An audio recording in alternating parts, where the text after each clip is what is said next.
అందరికీ నమస్కారం. ఏపీలో ఎమ్మెల్సీ ఎన్నికలు జరుగుతూ ఉన్నాయి.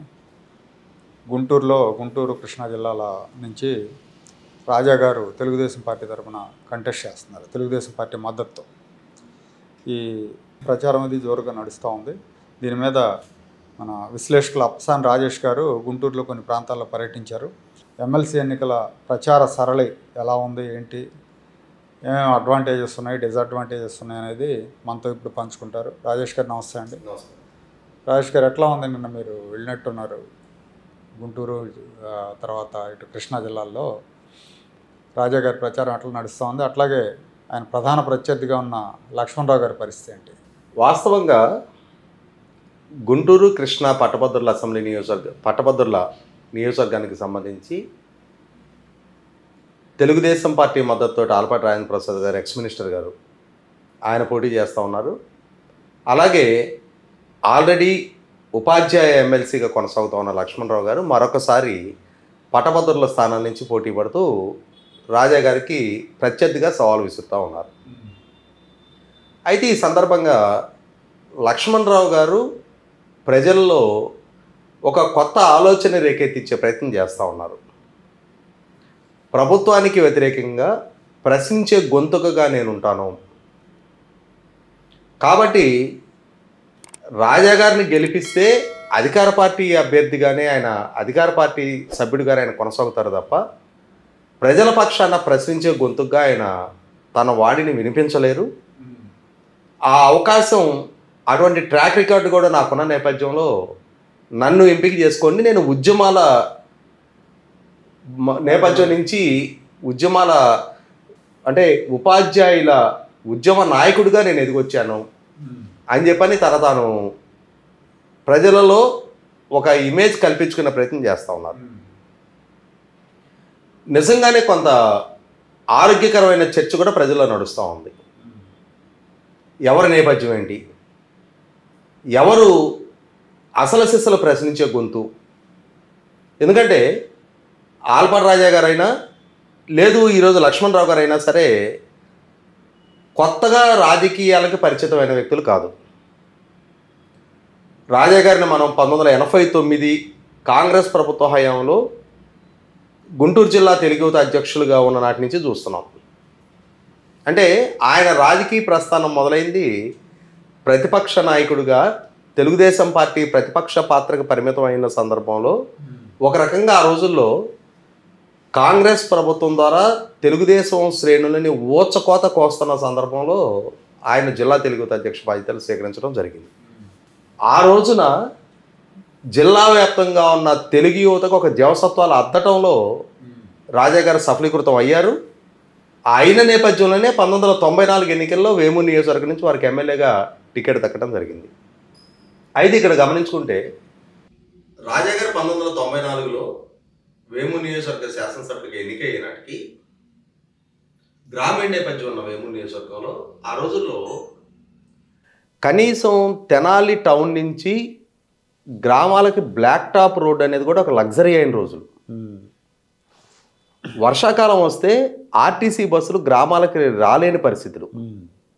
అటువంటి స్థితిలో శాసనసభ్యుడిగా ఎన్నికైన రాజా గారు దాదాపుగా ఇవాళ 3 దశాబ్దాల తర్వాత వెనక్కి తిరిగి చూసుకుంటే కూడా శాసనసభ్యుడిగా ఆయన హయాంలో చేసిన అభివృద్ధి అనేది చిరస్థాయి వాళ్ళ గ్రామీణ ప్రాంతాల్లో నిలబడిపోయింది.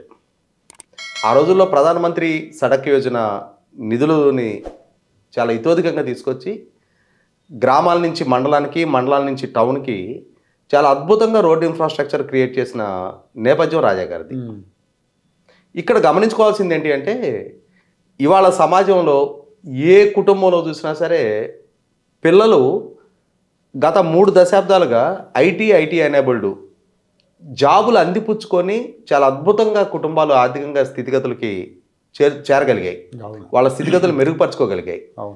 దీనికి ప్రధానంగా దోహదం చేసిన అత్యంత కీలకమైన అంశం వచ్చేటప్పటికి 1999లో రాష్ట్ర సాంకేతిక విద్యాశాఖ మంత్రిగా రాజా గారు మంత్రిగా బాధ్యతలు చేపట్టే నాటికి ఉమ్మడి ఆంధ్రప్రదేశ్ రాష్ట్రంలో కేవలం 38 ఇంజనీరింగ్ కాలేజీలు ఉండేవి. అటువంటి స్థితి నుంచి టెక్నికల్ ఎడ్యుకేషన్ మినిస్టర్గా 1999లో రాజా గారు బాధ్యతలు చేపట్టినాడు.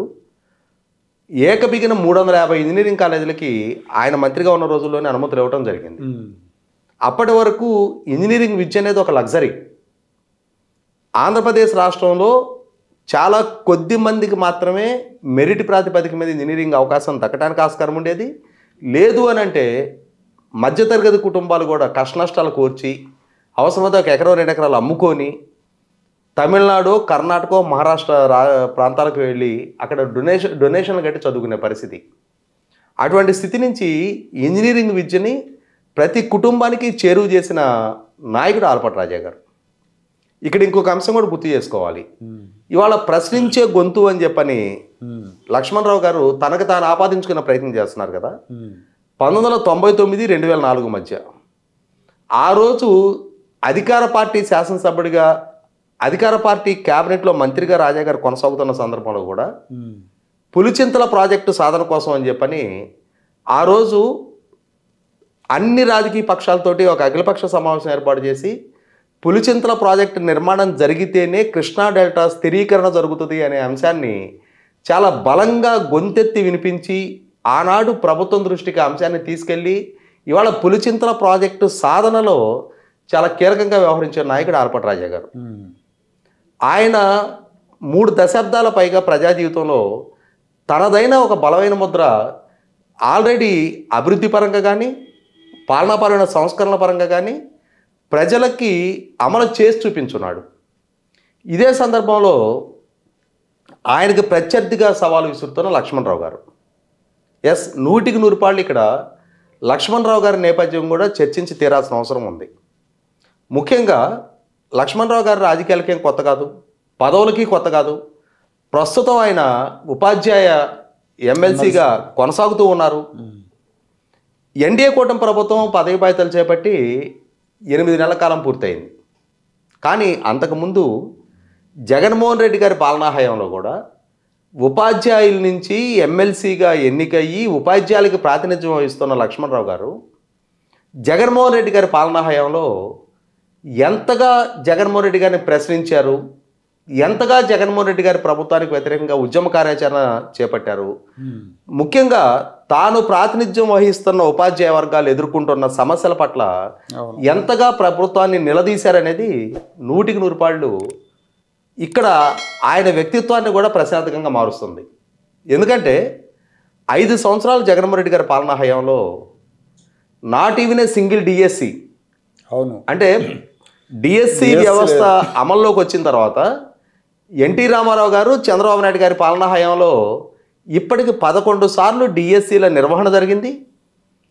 అదే సందర్భంలో 150,000 మందికి ఉపాధ్యాయులుగా నియామకాలు అందాయి. 2 సార్లు రాజశేఖర రెడ్డి గారి హయాంలో, 1 సారి కిరణ్ కుమార్ రెడ్డి గారి హయాంలో డిఎస్సి అమలు జరిగింది. 5 సంవత్సరాలు పూర్తి టెన్యూర్ పూర్తి చేసుకున్న జగన్మోహన్ రెడ్డి గారి పాలనా హయాంలో not even a single DSC. అంటే మరి ఉపాధ్యాయుల నుంచి ప్రాతినిధ్యం వహిస్తున్న ఎమ్మెల్సీ లక్ష్మణరావు గారు 5 సంవత్సరాల జగన్మోహన్ రెడ్డి గారి పాలనా హయాంలో ఒక్క ఉపాధ్యాయ ఉద్యోగం కూడా నియామకం చేపట్టిన సందర్భంలో ప్రభుత్వానికి వ్యతిరేకంగా ఎక్కడ, ఎప్పుడు, ఏ సందర్భంలో గొంతెత్తి గళం వినిపించారు? అదే కాదు, ఉపాధ్యాయుల్ని మరుగుదొడ్లు కడిగించడం, ఉపాధ్యాయులు మందు షాపుల దగ్గర కాపలా పెట్టించడం, ఇలాంటివన్నీ చేసినప్పుడు ప్రశ్నించాడు ఆయన. ఏ సందర్భంలో కూడా జగన్మోహన్ రెడ్డి గారి పాలనా హయాంలో బహుశా నేను అనుకోవటం రాష్ట్ర ఉపాధ్యాయ చరిత్రలోనే అత్యంత అవమానకర పరిస్థితులు ఎదుర్కోవడం జరిగింది. కరోనా సందర్భంగా వైన్ షాపుల దగ్గర క్యూల నియంత్రణ కోసం ఉపాధ్యాయుల్ని పోస్టింగ్ చేసినప్పుడు గౌరవప్రదమైన భవిష్యత్తు తరాలని తీర్చిదిద్దే ఉపాధ్యాయులని వైన్ షాపుల దగ్గర పోస్ట్ చేయడం ఏంటి అని చెప్పని గొంతెత్తి వినిపించి ప్రభుత్వాన్ని నిలదీయాల్సిన లక్ష్మణరావు గారు ఎప్పుడు ఎక్కడ అదొక అంశంగా కూడా దాన్ని పరిగణించలేదనేది వాస్తవం. ఇక్కడ ఇంకొక అంశం కూడా ఉంది సురేష్ గారు. 5 సంవత్సరాల కాలంలో not even a single DSC అనుకుంటున్నాం మనం. 5 సంవత్సరాల కాలంలో not even a single DA, అవును, ప్రభుత్వోద్యోగులకి ఒక్క డిఏ కూడా విడుదల చెయ్యని ఏకైక పాలకుడు జగన్మోహన్ రెడ్డి గారు. మరి ఉపాధ్యాయులు ప్రభుత్వానికి వ్యతిరేకంగా గళం వినిపించారు అన్న ఏకైక కారణంగా వారిని ఎన్నికల విధుల నుంచి కూడా తప్పించే ప్రయత్నం జగన్మోహన్ రెడ్డి గారి వైపు నుంచి జరిగితే మరి ఎప్పుడు ఎక్కడ లక్ష్మణరావు గారు గొంతు వినిపించారు? అంటే ఉపాధ్యాయులు అవమానాలకు గురవుతున్న సందర్భంలో వారికి అనుకూలంగా ప్రభుత్వానికి వ్యతిరేకంగా గొంతు వినిపించలేదు. అదే సందర్భంలో ఆర్థిక ప్రయోజనాలు దెబ్బతీస్తున్న సందర్భంలో వాళ్ళకి ఇంటర్మ్ రిలీఫ్ కన్నా కూడా తక్కువకి వాళ్ళ ఫిట్మెంట్ ఖరారు చేసిన సందర్భంలో, ఆఖరికి వాళ్ళ హెచ్ఆర్ఏ స్లాబ్ను కుదించిన సందర్భంలో, యాప్లు ఆఖరికి ఇందాక మీరు ప్రస్తావించిన రోజుకు 6-7 సార్లు వాళ్ళ ఉద్యోగ విధుల కన్నా కూడా యాప్ల్లో డేటా అప్లోడ్ చేయడమే ఒక విధులుగా వాళ్ళకి బలవంతంగా వాళ్ళ నెత్తిన రుద్దిన సందర్భంలో కానీ, అన్నిటికన్నా ముఖ్యంగా 5 సంవత్సరాల జగన్మోహన్ రెడ్డి గారి పాలనా హయాంలో ఉపాధ్యాయులని బైండ్ ఓవర్ కేసులు పాలు చేసిన తీరు, అన్నిటికన్నా ముఖ్యంగా క్లాస్ రూమ్లో ఉపాధ్యాయుడు పాఠం చెప్తుంటే ఉపాధ్యాయుడు పక్కన పోలీస్ కానిస్టేబుల్ కుర్చీ వేసి కూర్చున్న తీరు, అంటే ఆ పాఠం వింటున్న పిల్లల ముందు ఒక అవమానకర పరిస్థితులు ఎదుర్కొన్న ఉపాధ్యాయులు, ఇటువంటి సఫకేషన్ ఉపాధ్యాయులు ఎదుర్కొన్న ఏ సందర్భంలో కూడా వాళ్ళ ఆర్థిక ప్రయోజనాలు దెబ్బతింటున్నా, వాళ్ళకి సరైన ఫిట్మెంట్ ఖరారు చేయకున్నా, అన్నిటికన్నా ముఖ్యంగా 2018లో 2 డిఏలు పెండింగ్గా ఉన్నాయన్న కారణాన్ని సాగ్గా చూపించి మీకు క్రమం తప్పకుండా డిఏలు విడుదల చేస్తా, మీకు మెరుగైన పిఆర్సీ ఇస్తా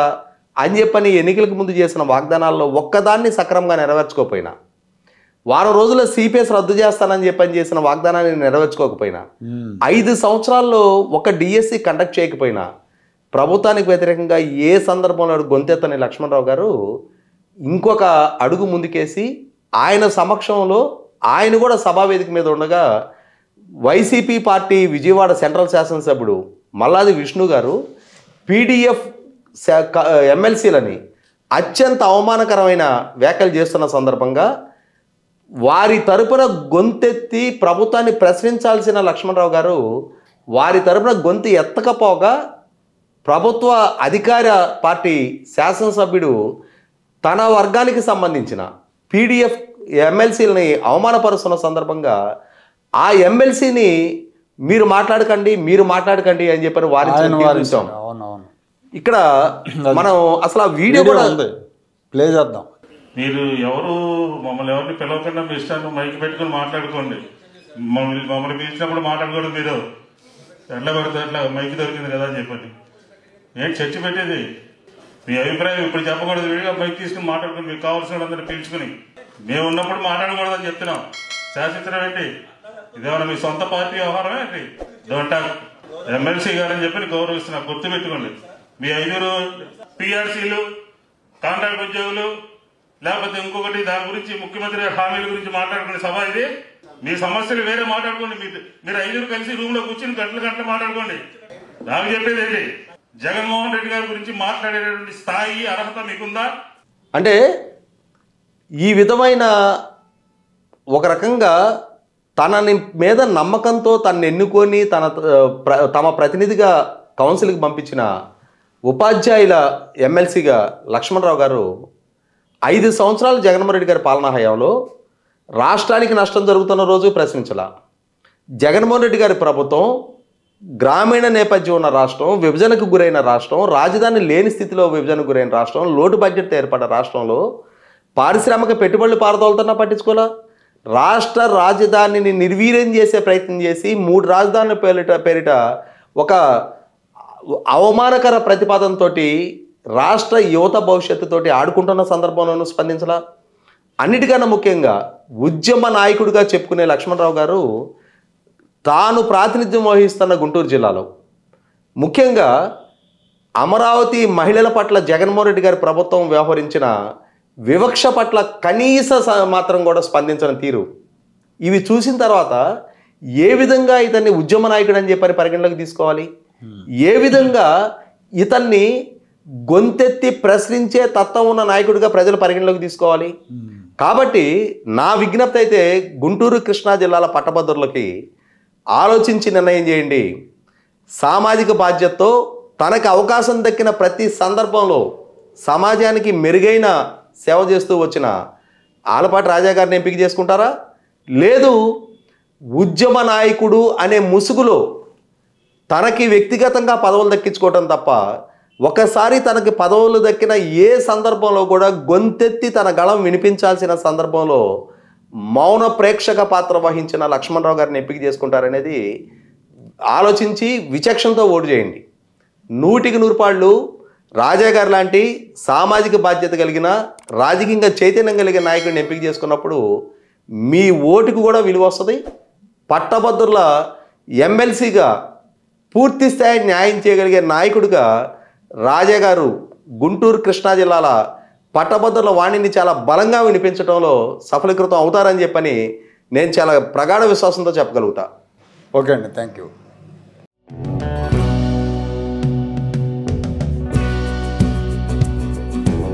Like, share and subscribe to Rajaniti channel.